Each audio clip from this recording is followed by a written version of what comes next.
with inflation, with the holiday season, and plenty of other factors all across the U.S. and around the world impacting our economy. It's always good to check in as we do each and every Friday with Michael Greiner from Oakland University for one of our weekly market talks. Michael, thanks for being with us today.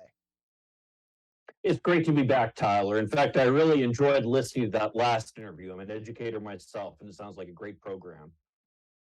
Yeah, we were happy to be with him and talk about that program too, and all other things happening all across the Oakland County area and across the state of Michigan. All things that happen to be affected too by our economy, and as we've seen over the past several months, plenty of different moves being made by people in the federal government, particularly those at the Federal Reserve, to try to curb inflation. And it looks like now inflation looks to be slowing in a couple of places here in the U.S. as well as in the U.K. Tell us about that. Just how much of a slowdown is it, and what are some of those indications that this may be happening? Yes, thank goodness. We're finally starting to get some good news on inflation. I'm sure everybody is tired of hearing about inflation. I'm frankly pretty tired of talking about it because it's not something that anybody enjoys. But the reality is we're finally starting to get some good news about it. The most recent report that we just received last week said that the Consumer Price Index, otherwise known as the CPI, has gone down to 7.1% year over year. So basically what that means is that in November, compared to the prior November, there was a 7.1% increase in prices. Now, that sounds like a lot, and it is. It's higher than we've experienced in the past, but it is actually a pretty substantial slowdown from what we've seen over the past year, couple of years, actually. And it's the lowest rate that we've seen over 2 years. So it's definitely a positive indication. And hopefully it indicates that we're starting to get to the end of this crisis here with inflation. We've still got a ways to go. As many people have heard about, the goal of the Federal Reserve is to get inflation down to 2%. Now, it sounds like a long way from 7.1, and it is. But in fact, actually, things are a little bit better than you'd think, because the 7.1% increase includes certain more volatile ingredients, things like gas prices, which of course we've all seen go down lately, as well as food. And what the Fed prefers to rely upon is something called the Personal Consumption Expenditure Index, the PCE index. And that index is at 6% right now, which is also a pretty big drop from the prior month. So it seems like we're heading in the right direction. And one more thing that I think is just a positive indication here is just doing some back of the envelope calculations. Excuse me. It appears that actually, if you just look at the amount that prices increased from October to November, we're down to a rate of about 2.6%, which again, that's really only slightly above where the Fed wants us to be. Now, again, we still have ways to go, but at least it shows we're on the right track, and that's very encouraging right now.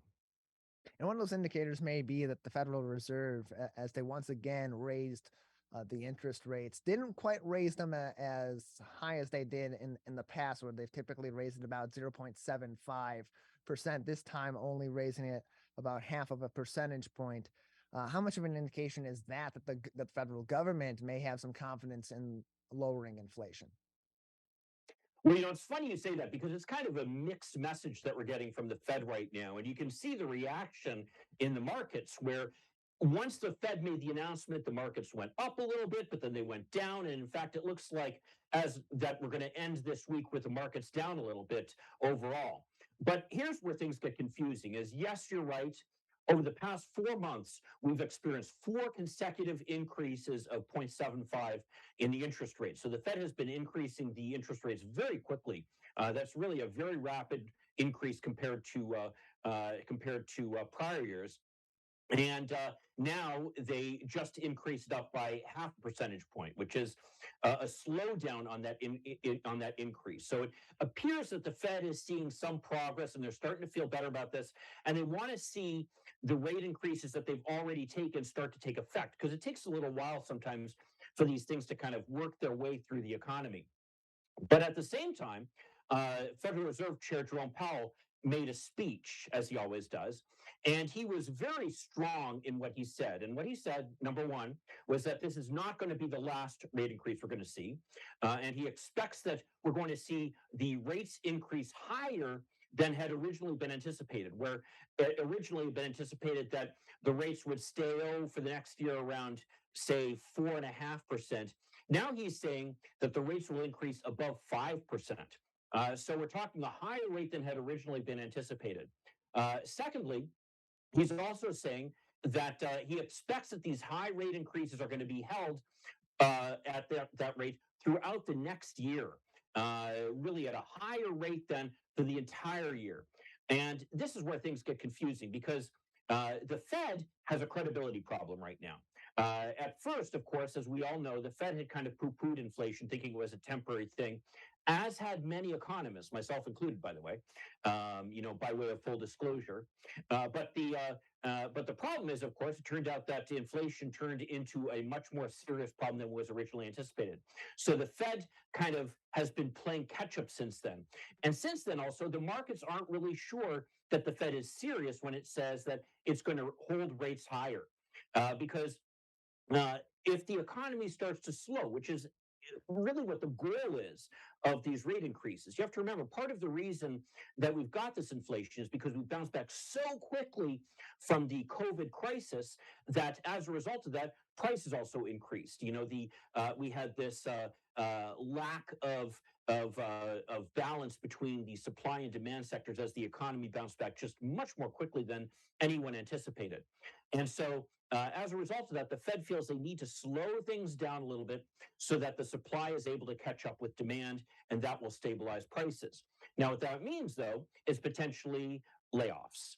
And we've heard from some major companies that they're going to go through some layoffs. But as of yet, we haven't seen much evidence of that impacting the overall employment market. The employment market still is very strong. Layoffs are still very low. We've still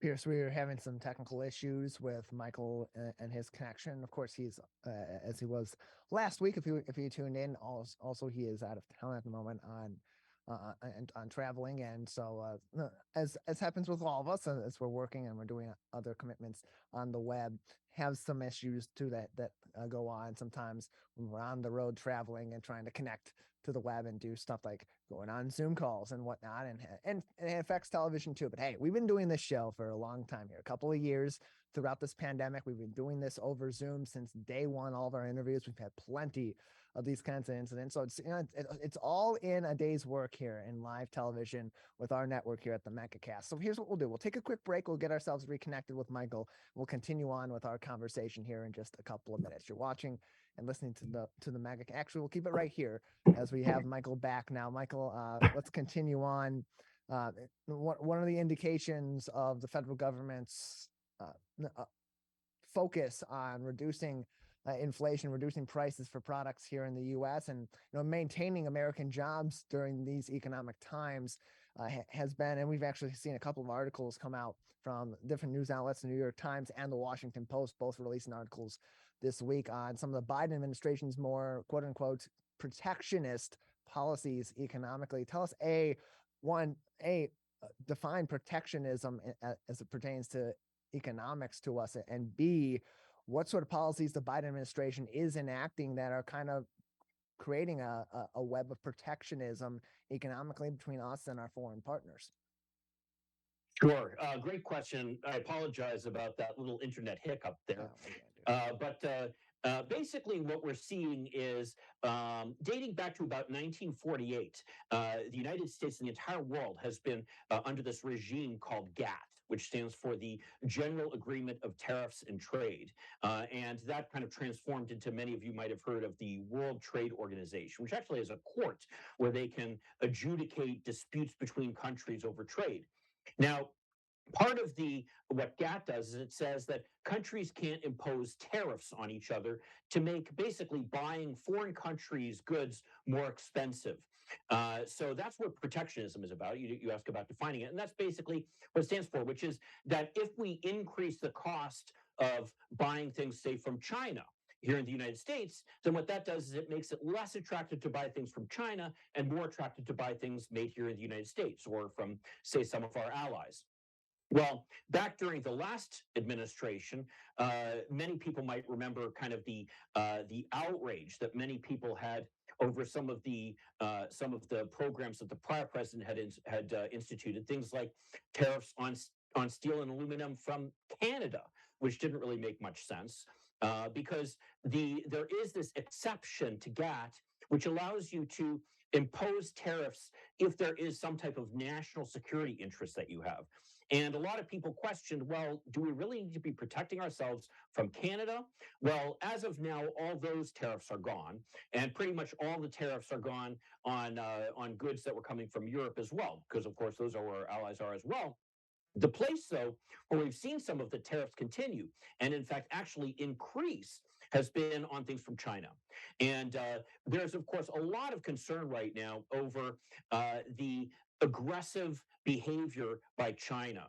And many of us have been saying for years, actually, that we have concerns over their illegal behavior because they don't really essentially comply with the same set of rules that we do. For example, they don't protect intellectual property the way we do here in the United States or in Europe. And as a result, you'll frequently see movies bootlegged being sold in China. Or software, for example. Similarly, they have controls on their currency, for example, and they will frequently use the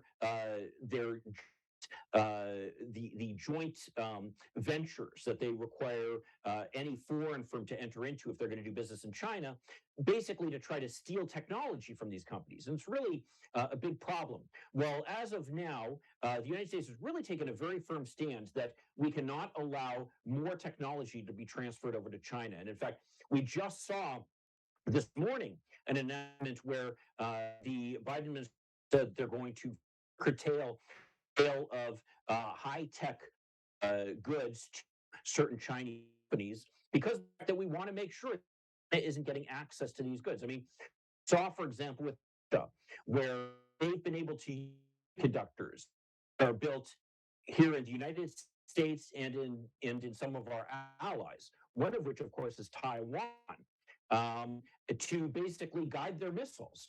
And so the concern that we have is that if we share this kind of technology with China, that they'll use it for their military goals. And of course, one of their military goals is taking control of Taiwan. Now, the big concern we have here is if China takes control of Taiwan, are they then going to limit our access to semiconductors? Because a lot of the semiconductor production has actually shifted from here in the United States over to Taiwan. And at this point, most of the semiconductors in the world are built in Taiwan. So the goal is to try to bring more of that production back here into the United States, and we've seen some progress on that already, as well as also to limit some of the trade that's going over to China. Now, China, of course, is quite outraged about this, and they have said so, and they protested to the World Trade Organization, which actually sided with them. But the Biden administration basically said, we don't care. We're not going to acknowledge that the World Trade Organization has jurisdiction over this because this is a national security issue. So it's quite a surprise by many people where they expected that President Biden was going to take essentially the position that was taken by most prior administrations dating back to 1948, that more trade is good. And instead, he's taken the view that while in some cases more trade is good, like with our allies in Europe and Australia and Canada, in other cases, like with China and with Russia, not such a good thing. And so we're seeing more steps to try to limit China's access to the American market, as well as also limit their access to the high technology goods that we're so good at producing here in the United States. Always plenty to unpack on these different economic issues and the impacts that they have across the U.S. and around the globe. Michael, thanks as always for joining us. Great to be here. Thanks a lot, Tyler. And the good news is I will no longer be on this trip next time we talk. Well, that is good news as well. So hopefully technology will be a little bit more cooperative once you're back stateside. So appreciate it as always. Thanks for joining us. Thanks.